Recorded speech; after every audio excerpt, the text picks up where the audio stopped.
How three companies engineered the specific snap of the modern American hot dog. The untold story of Vienna beef, Nathan's famous. And Oscar Mayer. There is a sound so small, so ordinary, so deeply embedded in American summers that most people never stop to think about it. It lasts less than a second. It happens the moment your teeth break through the skin of a hot dog, that sharp, satisfying, almost musical little pop. Snap. You've heard it thousands of times. At ballparks and backyard barbecues, at Coney Island boardwalks and 4th of July cookouts, at roadside diners and late-night food carts. You probably take it completely for granted. But that snap, that specific, engineered, deliberate sensation, did not happen by accident.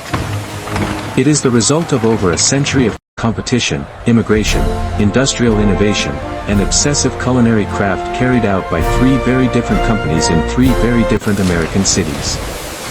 This is the story of how the hot dog got its snap. To understand the snap, you first have to understand where the hot dog itself came from.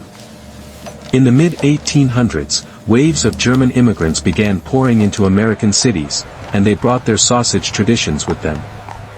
The first hot dogs, then called Frankfurters or Wienerwursts, emerged from pushcarts in the streets of New York, where German vendors sold bun-wrapped sausages with coal-fed fireboxes simmering beneath them. These early sausages had a snap that was simply a byproduct of old-world technique, finely ground meat stuffed tightly into natural casing made from animal intestines, which contracted during cooking and created that characteristic pop when bitten. Nobody was engineering the snap back then.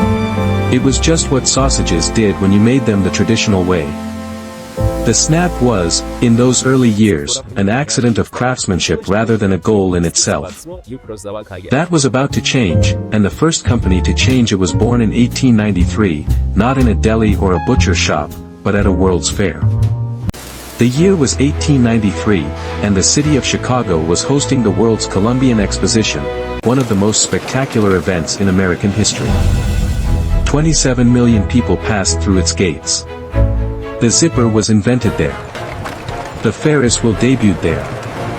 And somewhere among the dazzling exhibits and food stalls, two Austro-Hungarian immigrants named Emil Reichel and Samuel Ladeny were doing something that would outlast nearly every other innovation on display that year.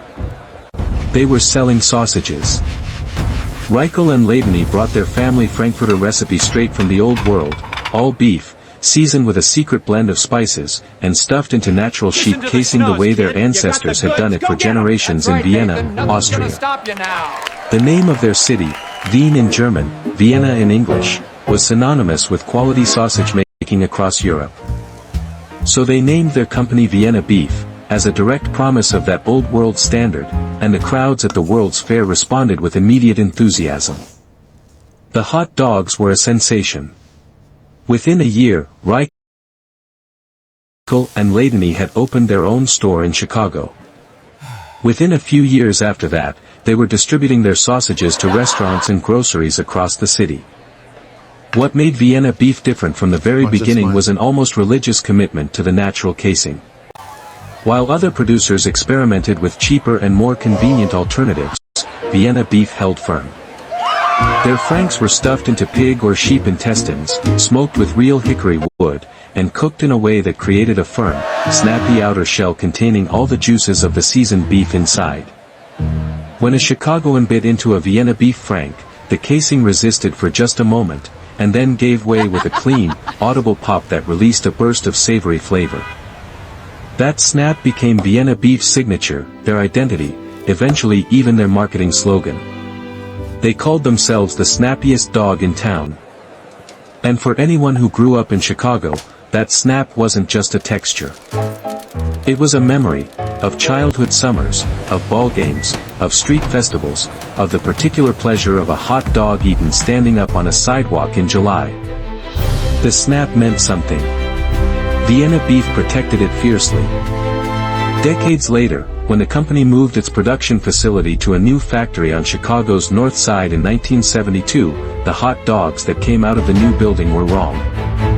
They lacked the trademark red color and they didn't have the snap. The company spent over a year trying to diagnose the problem, growing increasingly desperate.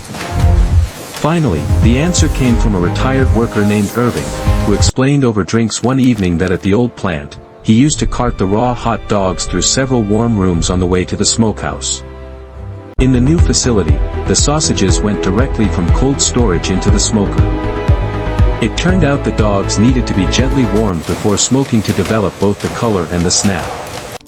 Vienna immediately built a special warming room to replicate the old factory's quirk.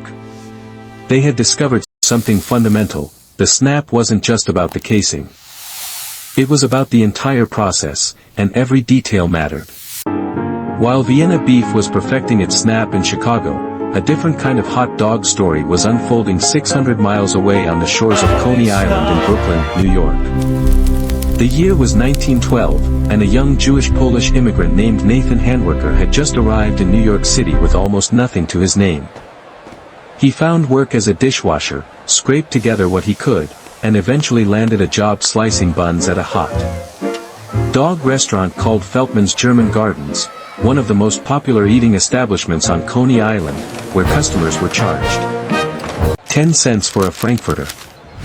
It was expensive, and the people who worked there knew it. According to a story that has been told and retold ever since, two singing waiters at Feltman's, a young Eddie Cantor and a young Jimmy Durante, both of whom would go on to become famous entertainers, encouraged Handwerker to go into business for himself. In 1916, Nathan did exactly that. Using $300 in savings and a hot dog recipe created by his wife Ida, built on her grandmother's secret blend of spices, Nathan and Ida Handwerker opened their own stand at the corner of Surf and Stillwell Avenues in Coney Island. They charged 5 cents, exactly half what Feltman's was charging.